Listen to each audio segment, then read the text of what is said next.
Brookie isn't one to take no for an answer. There was a fight, and she had pulled out a little handgun.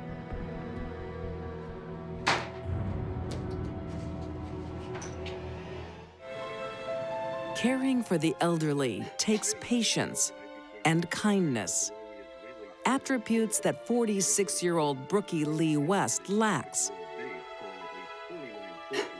When in the late 1990s, she moves to Las Vegas to nurse her ailing mom, Christine. The medical provider expressed some concern that Christine was starting to show initial stages of Alzheimer's. Brookie?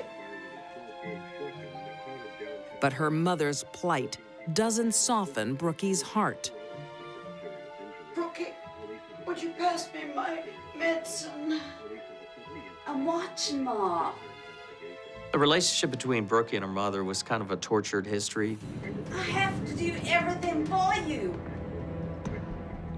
They lived together, yet they fought constantly. I'm sick of you.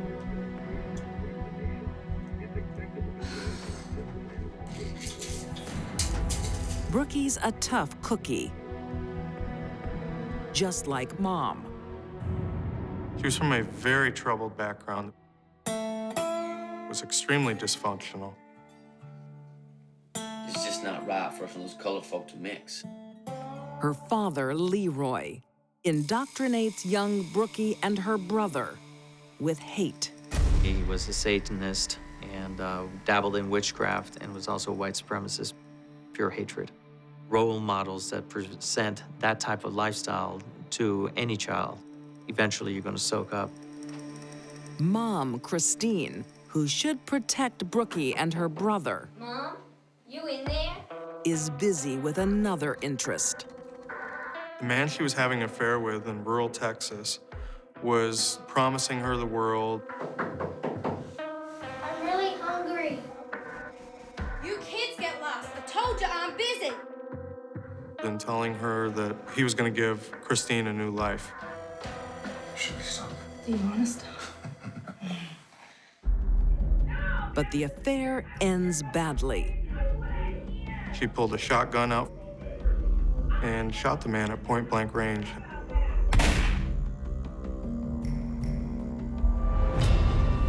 It showed Brookie that she could take care of business violently, her own way, and that she could get away with it. Christine goes to jail for attempted murder. How was your day, all right? It was all right, but I sure do need one of these. Against all the odds, Brookie grows up to establish a good career. She was a very successful person. She's making an excellent salary as a technical writer, doing very well. But one thing she inherits from her mother is an attraction to a loser. Howard Simon St. John was penniless, an alcoholic and drug addict. The unlikely couple ties the knot. But it isn't long before there's conflict. Honey, will you be so kind as to do a little favor for me? Anything for you, honey. Brookie wants Howard to torch her car for the insurance money. She owned more money on the car than what it was worth. I love you, honey, but you know I can't do that. I give you all of this. I support you, and I just ask you one little thing. No. Brookie isn't one to take no for an answer. There was a fight, and she had pulled out a little handgun.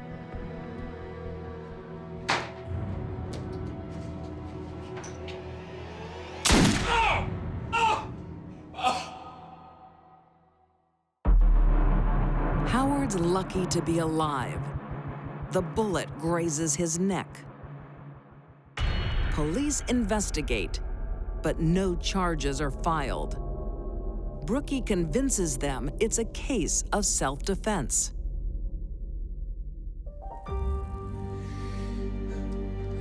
A week later, Howard goes back to Brookie, and they rekindle their romance. I'm sorry, my love. It's a serious mistake, and the last Howard St. John will ever make.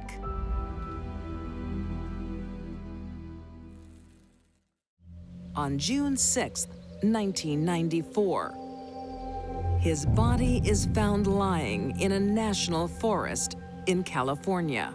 He was shot in the torso, but when he was found, he had a plastic bag covered over his face. Police have a prime suspect, his wife, Brookie Lee West. Authorities believe that Brookie killed Howard because he was in the way of her getting away with insurance fraud. But Brookie isn't charged. No one is. Prosecutors just simply felt that they didn't have quite enough evidence to file the murder charges. To this day, remains an open homicide investigation.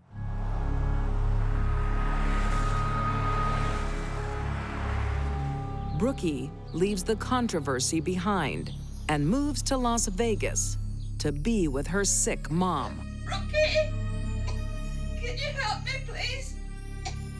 I think what attracted Brookie and her mother here is the easy living. But it isn't long before Brookie thinks of her life as hard labor. And it gets worse as Christine's mind deteriorates. Brookie always wanted to have a different life for herself and saw that her mom was holding her back from being able to experience that type of life. Brookie has a solution to her problem. But it won't involve a loving reconciliation.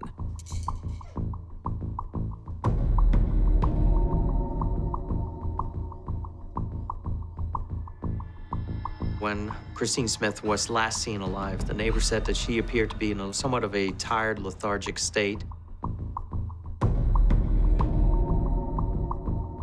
She saw Brooke West walk in and say, "Here, Mom, take more pills. It'll be good for you. It'll make you feel better." Yeah. Sometime in 1998, Brookie decides to take care of her mother for good. That night was the last time that anybody other than Brookie West saw Christine Smith alive.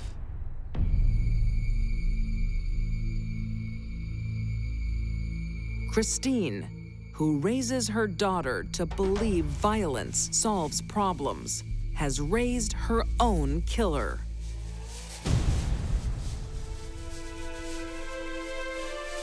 Christine Smith's very own daughter was looking at her mother's eyes when she was pressing that plastic bag over her nose and mouth and knowing what she was doing, that she was ultimately going to kill the woman that brought her on this earth.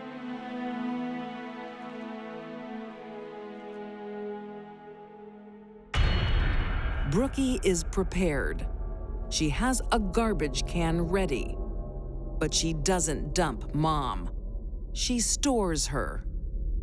The fact that Brookie had so many things with her to help her commit the murder, tape, the plastic bag, this garbage bin large enough for a person, speaks to premeditation. This was not an accidental murder or crime of passion. This was planned out.